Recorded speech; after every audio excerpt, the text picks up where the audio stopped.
মদিনায় এক ইহুদি ব্যক্তি ছিল লাবিদ ইবন আল আসাম নামের। সে ছিল বানু জুহরার গোত্রের একজন জাদুকর। একবার সে রাসূলুল্লাহ সাল্লাল্লাহু আলাইহি ওয়াসাল্লামের চুলের কয়েকটি গুচ্ছ এবং চিরুনির দাঁত ব্যবহার করে জাদু বা সিহর করে ফেলে। এর ফলে কিছুদিন নবীজি সাল্লাল্লাহু আলাইহি ওয়াসাল্লাম অসুস্থ হয়ে পড়েন। এমন মনে হতো যেন তিনি কিছু কাজ করেছেন অথচ করেননি। সাহি বুখারী ও মুসলিম। আল্লাহ তাআলা রাসূল সাল্লাল্লাহু আলাইহি ওয়াসাল্লামকে এই জাদুর খবর দেন।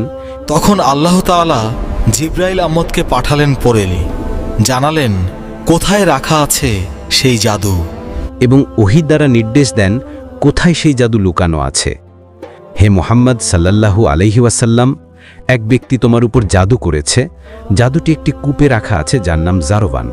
তারা গেলেন কূপে নাওথে, জরওয়ান নামের গাঁওতে, আর সেখানেই পেয়ে গেলেন সেই তাবিজ।